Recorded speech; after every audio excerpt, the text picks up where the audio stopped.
Grande, eterno e bendito Deus, Pai do nosso eterno bendito Salvador, agradeço a Ti, meu Deus, neste fim do ano de 2023, iniciando um ano de 2024, para todos aqueles que têm estado comigo, que têm me acompanhado, que têm assistido, me apoiado nas mensagens que eu tenho enviado, que as mãos benditas do Senhor, que esteve com o teu povo por espaço de 40 anos no deserto, que nada faltasse para eles, que essas mãos estenda sobre essas vidas, tanto os que são da graça e aqueles que não são da graça, que a paz do teu Espírito reina sobre a vida deles, que eles estejam um ano cheio de vitória, de prosperidade, que a vida deles seja um ano de vitória. Neste ano que inicia 2024, é o desejo desse que vos fala, Nilson Queiroz, do canal Verdadeira Graça, a todos vocês de todo este meu querido Brasil, um ano maravilhoso para todos vocês, graça e paz para todos vocês. Amém e amém. Cristo ressuscitado. Louvado seja o teu nome. Meu irmão e minha irmã, eu estou muito grato por este momento, por esta hora em que estou iniciando mais uma mensagem para a edificação dos nossos corações. Eu fiz esta oração, não é um costume que eu tenho, mas eu orei, porque o apóstolo Paulo, ele diz, orai um pelos outros. É necessário que nós oramos, porque quem intercede por nós é o Espírito Santo, 8:26 de Romanos. É Ele que intercede por nós com gemido inexprimível diante de Deus. Mas as nossas petições, o nosso clamor, chega também até o Pai Celestial. Por que chega? Porque Ele já está dentro de nós. E a nossa oração, ela é muito importante num ano que finaliza e outro ano que inicia. E eu tenho para você, meu irmão, que tem me prestigiado, tem me assistido, tem estado comigo, muito obrigado, mas muito obrigado mesmo, meu irmão. Eu poderia citar o nome de vários irmãos e irmãs, mas a mensagem que eu tenho para nós é essa. Não adianta, o tema da mensagem, não adianta você ler a Bíblia e não ter Deus na sua vida. Ler a Bíblia é fácil, mas o importante é ter Deus na sua vida. É comum, por isso o título é esse, não adianta você ser apenas um leitor constante da Bíblia, mas não ter Deus na sua vida. É Deus em nós e nós em Deus. Que nós somos morada e templo do Espírito de Deus. Que Deus mora em nossa vida. É comum nós ouvir os pregadores do sistema dizer: você tem que ler a Bíblia, vocês têm que fazer curso, nós temos aqui escola bíblica dominical, vocês têm que vir, vocês têm que aprender, vocês têm que fazer teologia, vocês têm que divulgar, vocês têm que buscar conhecimento, vocês erram por... Não, meu irmão, não é assim. Este livro é um livro difícil. Não adianta você ler esse livro. Você pode ler quantas vezes você quiser. Eu tenho um profundo conhecimento dentro desse livro. Aparece alguns aí dizendo que eu tenho que conhecer a Bíblia, que eu tenho que ler mais a Bíblia. Meu irmão, pega o seu maior professor de teologia, de escatologia, pega o seu maior professor de escola bíblica dominical e manda ele ter um momento comigo. Manda ele entrar em contato comigo. Eu era uma pessoa, hoje eu deixei de ser, mas eu era uma pessoa que tinha prazer em debater. Eu era convidado para debater com esses homens quando se colocava lá como doutores, homens sabidos. Eu chegava lá com 2, 3 palavras, citava, pronto, acabava. Porque eu sei, como se diz, esse livro é um livro que tem se tornado mistério para os estudiosos. Eu perguntei para vários estudiosos, faço pergunta para eles e não me respondem. Por que não respondem? Porque não sabem. Então a Bíblia, não adianta eles mandar você ler a Bíblia.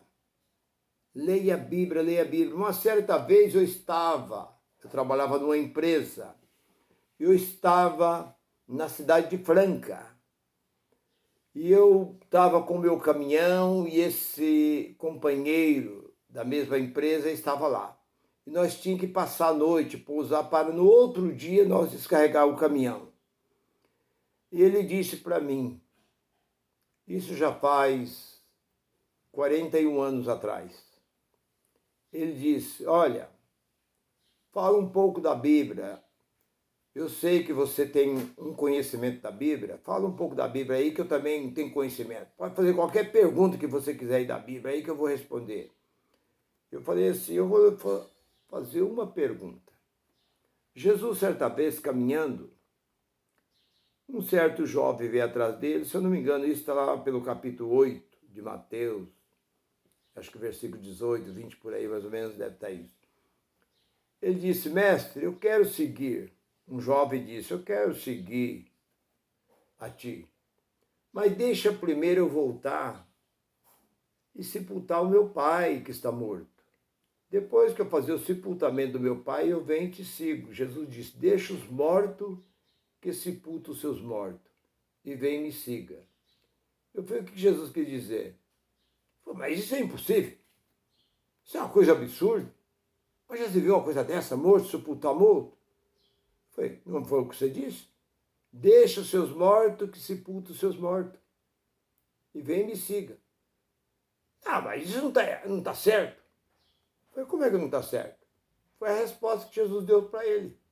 Você não disse que eu poderia fazer? Eu tenho centenas ou milhares de perguntas para fazer para você. Eu fiz uma só. Você não consegue me responder.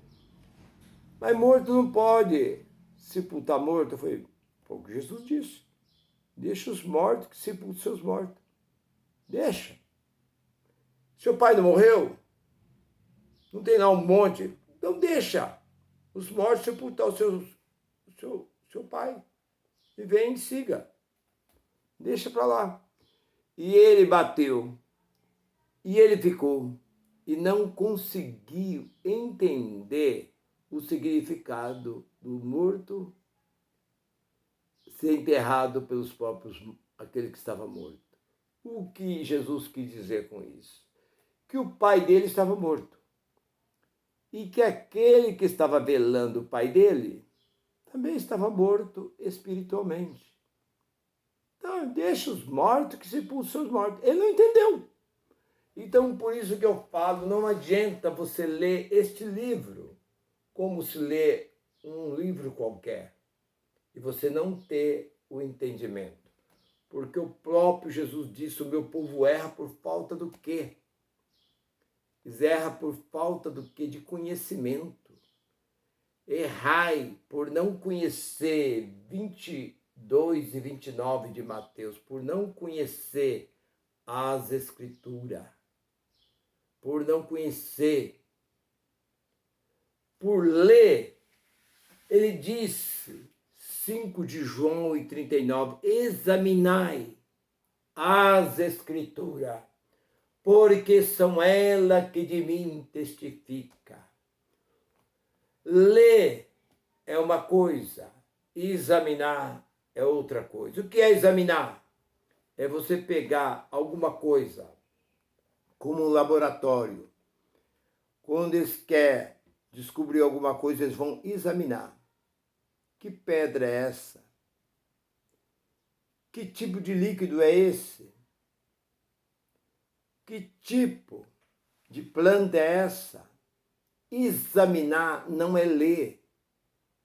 Os chamados pastores, os líderes das grandes denominações, mandam as pessoas ler. Mas Jesus diz, examinai as Escrituras, porque são elas que de mim testificam. Porque todos os profetas profetizaram Jesus. Jesus era o alvo. Jesus era o fim da lei. Jesus era o fim daquele pacto. Porque no capítulo 10 e 9 de Hebreu, remove o primeiro para que o segundo, a segunda aliança, possa entrar. Então era necessário que o véu fosse tirado. Moisés dominou a lei por 1446 anos, segundo os estudiosos, os homens letrados, os teólogos. 14, quase 15 séculos eles dominaram. Mas vindo Jesus, lá em Gálatas 4:4, na plenitude dos tempos, Deus enviou seu Filho nascido de uma mulher, nascido debaixo da lei, para resgatar, para tirar o que estava na lei. Por isso, João capítulo 1, versículo 17, a lei foi dada a Moisés. Mas e a verdade? A verdade veio por quem? A verdade e a graça. Veio por Jesus Cristo, o Filho de Deus. Então, a lei não era verdade. A lei era condenação e morte, Hebreus capítulo 10, versículo 28. A lei, qualquer coisinha matava, qualquer coisinha condenava. Qualquer coisinha que você fazia na lei era morte. Foi por isso que Jesus diz, eu não julgo, eu não condeno, eu não acuso. Quem vos acusa é Moisés. João 5:45. Moisés é o acusador. É aquele que acusava por qualquer coisa que você fizesse, você era levado à presença das autoridades e era morto. Ainda que fosse mentira. Mas 28, do versículo 28, do capítulo 10 de Hebreus, por testemunha de 2 a 3 pessoas, ainda que fosse mentira, você era morto. Então não adianta você ler este livro. Você lê, você não entende. Você pode ler quantas vezes você queira, porque eu li muitas vezes esse livro e não entendia.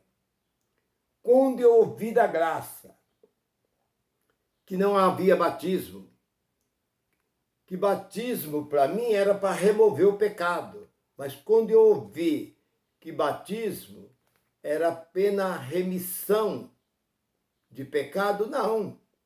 Batismo era uma simbologia, que a água simbolizava limpeza, purificação para os judeus. E que o povo, quando saiu do Egito, eles já foram batizados. Lá no capítulo 10 e versículo 2 de 1 Coríntios, o povo foi batizado na passagem ali do mar, na nuvem e no mar, o povo já recebeu o batismo. Então, isso é uma simbologia, mas que tirou, que veio para tirar o pecado do mundo. Foi a água? Não, foi o sangue. O sangue sem derramamento de sangue, Hebreus 9, 22, não há remissão. O pecado não seria redimido, não seria movido, não seria tirado, se não fosse o derramamento de sangue. Então não adianta você ler este livro e não conhecer a Deus, não ter Deus na sua vida. Foi o que Jesus disse. Errar e não conhecer as Escrituras e nem o poder de Deus. Porque Deus não mudou. Deus é o mesmo. Hebreus 13, 8, ele é o mesmo. Ele não mudou. Então você olha para este livro, quantas pessoas têm conversado comigo. E eu cito lá um versículo simples. E eles quebram a cara. Eu pergunto, de onde viemos e para onde iremos? Eles batem para lá, batem para cá, falam, não sei o quê. Se a gente andar direitinho, a gente for batizado, for dizimista, for fiel, ser obediente à palavra de Deus, nós vamos voltar para o céu. Eu falei, não, meu irmão, vai voltar, ninguém vai voltar para o céu. Carne e sangue não herda o reino de Deus, não herda, aliás, não herda o céu. Está lá Coríntios 15, 50. Carne e sangue não herda. Como Elias foi ao céu, como Enoque foi ao céu, 5 e 24, ali de Êxodo, de Gênesis. Como 2 Coríntios 2, versículo 11 e 12, foi lá, Elias foi ao céu, você estava em carne. Não, mas a Bíblia ali diz que ele foi... Mas Jesus desmente. No capítulo 3 de João, em versículo 13, ninguém subiu ao céu, a não ser aquele que do céu desceu, que foi ele. Pronto, acabou. Então não adianta você ler este livro se você não tem Deus na sua vida. Nos presídios, é comum os religiosos ir nos presídios e dar ali Bíblia para os presidiários. E eles não têm outra coisa a fazer, eles ficam lendo, lê, mas não entende nada. É como aquele eunuco que vinha naquela carruagem, lendo o livro do profeta Isaías. A ovelha muda foi levada ao matador e não abriu a sua boca até na hora da morte. E o Espírito disse a Felipe, chega, encosta no carro, está lá no capítulo 8, acho que versículo 37 de Atos. Encosta, aproxima do carro. Entende o que levou? Como entende? Se não há quem me explica. Então, o apóstolo aproximou-se daquele eunuco que estava voltando de uma festa em Jerusalém. E ele disse, não entende? Esse cordeiro que foi levado ao matador é Jesus.